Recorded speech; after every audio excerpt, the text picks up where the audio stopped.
The final pitch will be in front of a panel. Okay? The members of the panel, ako naman manita sila. So I was mentioned, usually ginatagaan sila fees or something like that. I will try to check on that one on my own, but I might ask lang help if we can provide food for them at the very least. So gamay lang ang contribution in class. If you're not comfortable with that, it's okay with me also. Okay? I just want to make sure lang natin may ilang mundo, may pagkaon, it's healthy. So alam magsakol mo kamuhilan, ha? Kailangan nila pagkaon. So, in the midterms, your final paper will be your final paper. Okay? That's 60% oral defense, and then 20% final paper, 20% group assessment. Okay? Fair? Fair. On your finals, this will be the time, more or less, you will do your group presentation na pitch, and then possibly your reporting in class. Okay? In terms of the reporting in class, I won't give you basic lessons. Meaning, what is franchising, what are the types of franchising. I will not do that because that is my responsibility. I need to teach you the basics. What you will do is more on your reports will be, kumbaga mga unique na mga topics for franchising. Example, multinational franchise. That's one topic. Okay? Another topic, laws of governing franchise. Okay? Gets? Gets ang scope? Okay. Okay, so let's proceed first to the contents of the paper. Okay lang?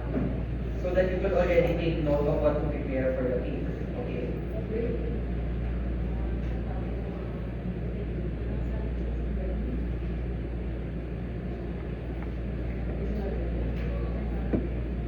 Okay, so a franchise plan. Okay, so what is the importance of a franchise plan?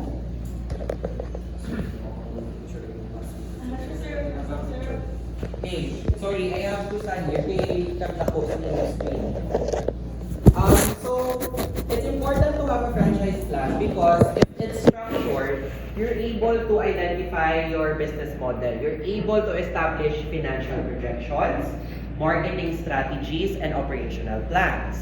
So, class, kung ano natunan nyo sa iba yung mga subject, maybe operations, accounting, marketing. You had marketing class na? Okay. You will apply it in this paper. Okay? So, in this class, I will also give you an overview. What is marketing, marketing mix, but that's it. I cannot go deeper than that. Ito ka muna. In your financials, I won't drill down each one. Ano ang capital, ano ang profit, I don't need to yan isa-isahod pa na sa inyong class. Clear? Because you already know what that is. Correct? Okay. Basta kung pula-pula na yung computation, negative na siya. Okay? Mula na yung take nota. So, a well-structured plan helps us secure financing. Like I said, when you do a franchise plan, the goal is to encourage the person you're talking to invest in your business. Amo ng goal ka franchise. Okay? It's not simply as opening more stores, but rather ensuring the quality of your investors and then have confidence man sa ila. Okay? So number 2, you attract investors and then you guide your franchise towards growth and profitability. Guys, all the successful franchise that I know has a clear franchise plan. Meaning, may process sila. Okay? And in your paper, we will see that. Okay? Because the question there is, in your plan, paano maginansya ang franchisee? That is the biggest question we have. So, paano kung hindi maginansya sa mga negosyo? Hindi gumawa sa akong mga supplier. Ano ako marketing support? Anong proseso? When we say proseso, the process of creating the product, and then the process of how our customer will avail your product. Important na siya, class, ha? It's not all about the product, ang quality niya, gaano siya kanami, gaano siya kanami tulukon, kabarato, but also the process of your customers. Paano na nila ma-avail ang product na? What are the steps? Kasi kilala pa nila mag-pre-booking. After 12 days pa nila makuha ang product. Ay ubrahon mo pa. So, things like that, you should take into consideration. Clear? Okay. So, the franchise plan will show us how to do that. Okay. So, what is the importance of a franchise plan? Sige nga, grade 1 for me. Please be the first one. Securing financing. Investors and lenders want to see a solid business plan before providing funding. A clear plan and financial projections will help you gain the trust of potential backers. Okay, so the first thing in a franchise plan is to establish how good is the profitability of your brand. Okay? No investor would say yes if they don't feel na, number one, makaginansya ko ni, pag number two, gaano ko kadasig magbalik ang akong kapital. Okay? Have you seen a Shark Tank? Yes. Ang concept of a Shark Tank? Yes, sir. Diba? So for those who haven't watched Shark Tank, it's a show wherein all the rich investors sit together and then you go in and then you pitch your brand. And then you try to offer them, let's say, $100,000 for 10% of my business. So you need to influence them. Nga abi ma-invest mo 100,000, nga at 10%, nga hindi 20%. Things like that. Okay? Try nyo pala search ang Scrum Daddy. Have you heard about Scrum Daddy? It's from Shark Tank. The sponge siya magating akong lamig na water gamito, and then gaho mo kung isa. It's a fact. Tapos may Scrum Mom, hindi naman na siya level. So, that kind of brand, I keep on, actually to be honest, monitor ko na siya na brand because I'm very amused by that brand. Imagine ang Scrum lang siya and then it's a multinational brand already. So, kanami sa niya historical na reach. No? So, that's one thing that is an importance of franchise plan. Okay. That is the same is true with attracting your investors. What I mentioned already, you're seeking partners or franchisees, no? A business plan will demonstrate the viability of your franchise and provide a detailed outline of how the money or investment will be used. Okay. Can you please read the next one? Jamaica. Ay, sorry. Okay. Ang tupad mo na lang. Yes.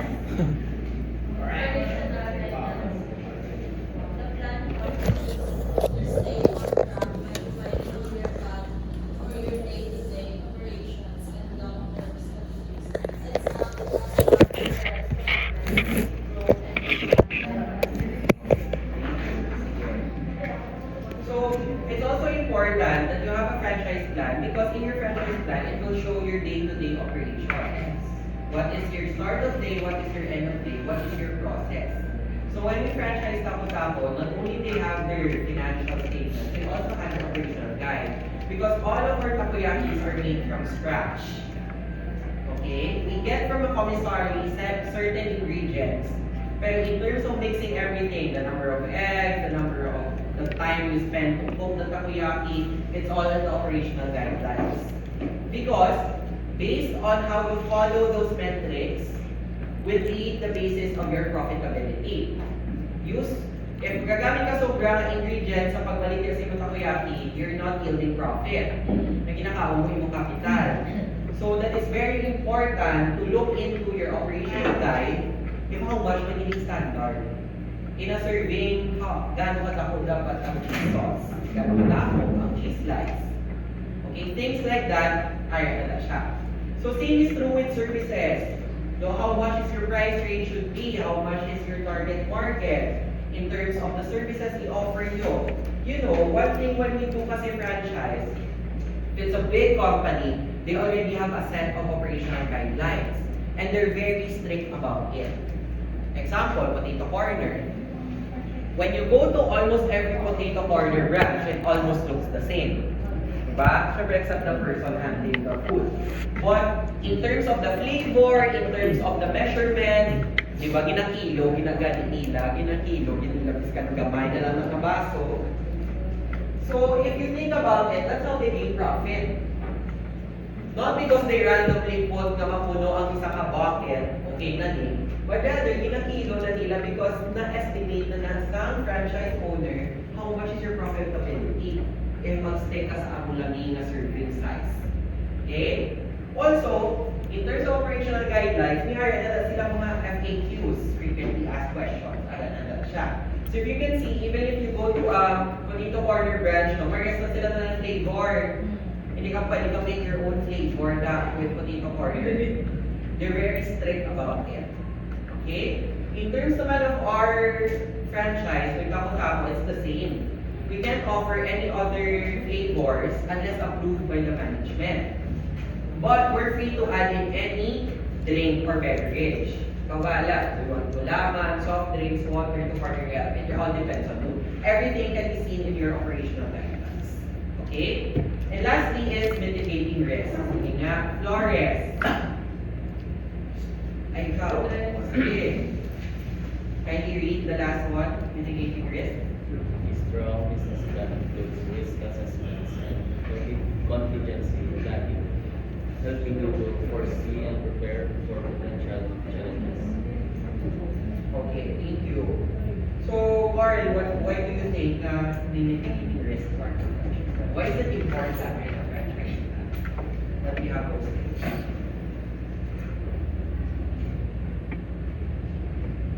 What do you think? Naakinalan guys sa ato nga franchise plan naka-indicate ang pros and cons, ang wins and losses. To reduce waste. Kandi, but in the lens of a franchisee, na important now. To avoid loss. Avoid loss. Number one, to avoid loss. Very good. What else? To provide awareness. Very good. Visibility and clarity. Bring a low cost management.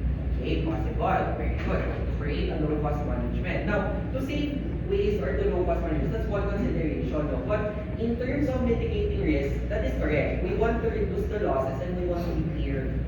So, not all franchises are win-win situation.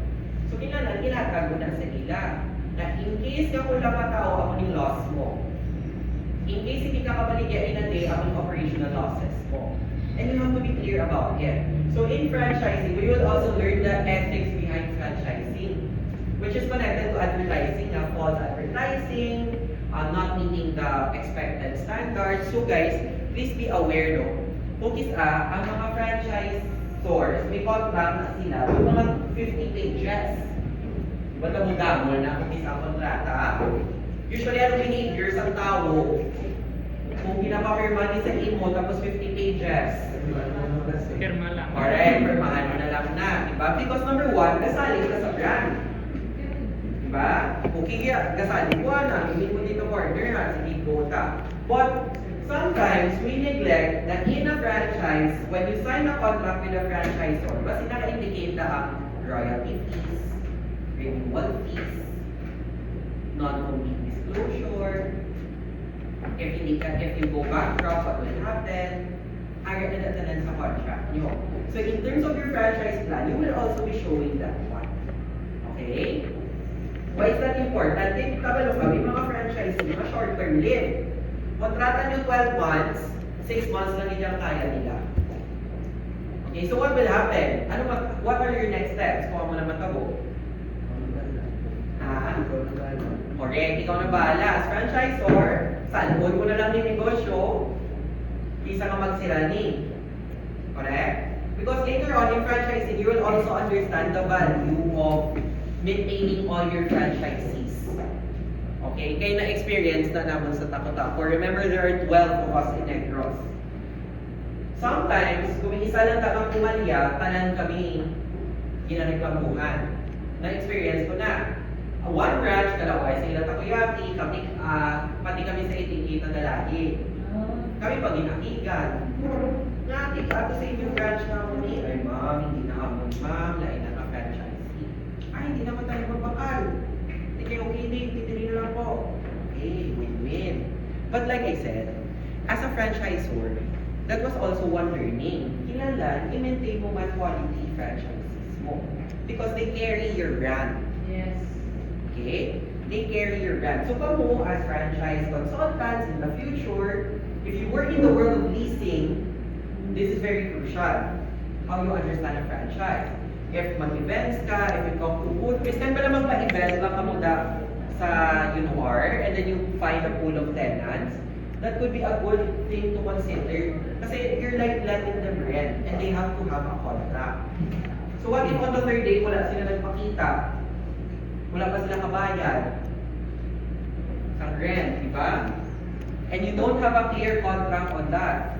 That's very hard, di ba? So dapat, in your franchise plan, it has to be clear. Okay, so what are the parts of the franchise plan? Number one, when we take note, the franchise plan is part of our lessons. It will be part of. Okay? Number one, executive summary. Who can read? Okay, go big. Executive summary. The executive summary provides an overview of your entire business plan. It should be concise and highlight the most important points, such as your business objectives, the franchise opportunity, and your overall vision.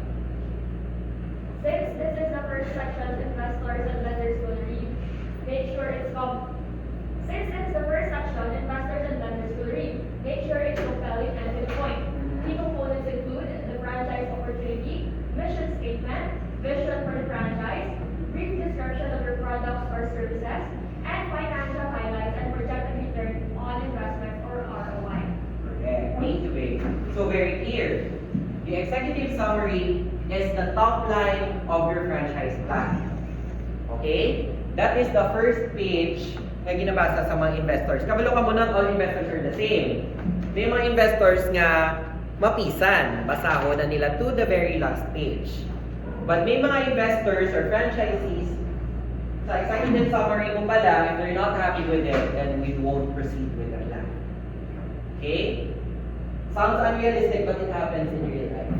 Tuhod na. Especially if the investor you're talking to kasako sa iya, kanang mga potential investors in Bacolod, those are people who are technically asyenderos, very good business history already. Sila na may excess money na wala man sila ground, so they invest. If you know N1S, it's a distribution. It distributes Nestle products all around Negros. The owner is Sir Manny Parroco. Sir Manny Parroco is a very good man kasi kapupod and all, nagpo-wine naman siya. But the Parroco in Lacarloca also, it's part of his family related na sa iya, ang Parroco ano lang din naman Bichokoy. Okay, but beyond that, si Sir Manny also co-owns the business that I work with, the distributor that I work with for my products.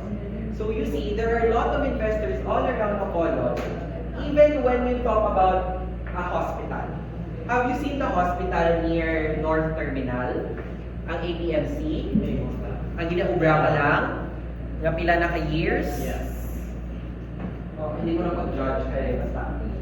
Anyway, so I know a few people who invested in that project also. So they're very amazing people because one of the investors is actually not from Bacolod, from Iloilo siya. He owns a pharmaceutical company na distribute. So he is the biggest investor in that hospital. Okay, that's one. Number two, a group of doctors are also investing in it. So you would expect, ay kay hospital, mga doktor lang nagkakwak. But to my surprise, there are also accountants, business owners. Unfortunately, I haven't met a blogger in this.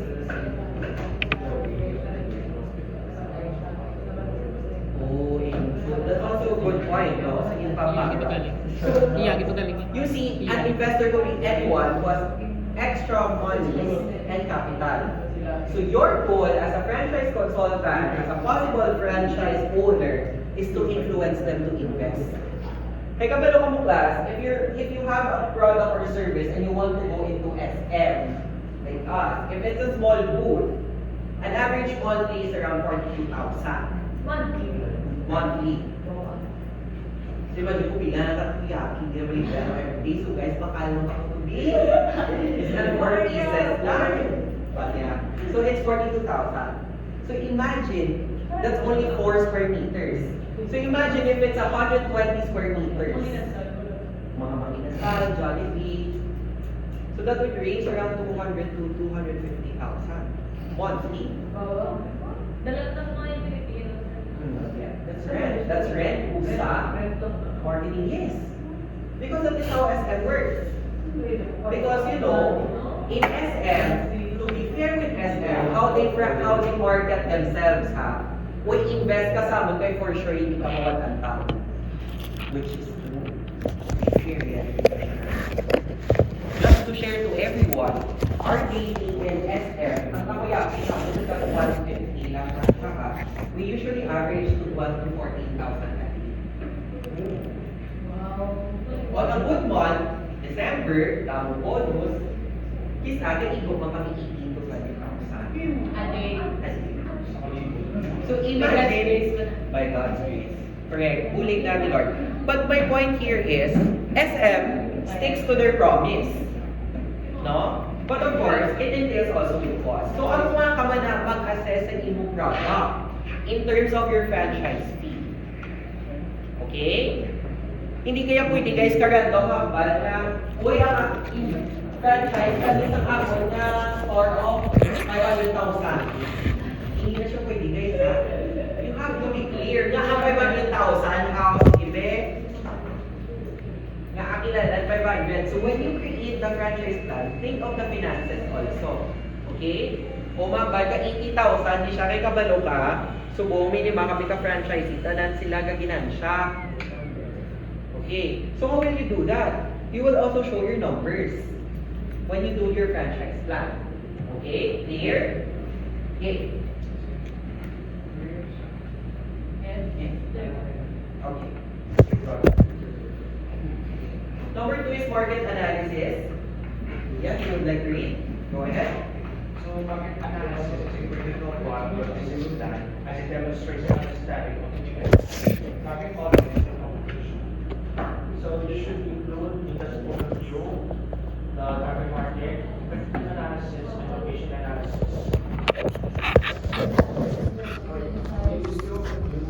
Analyzing the rest of franchising industry, trends, and growth opportunities. The target market is a clear distribution and unique customers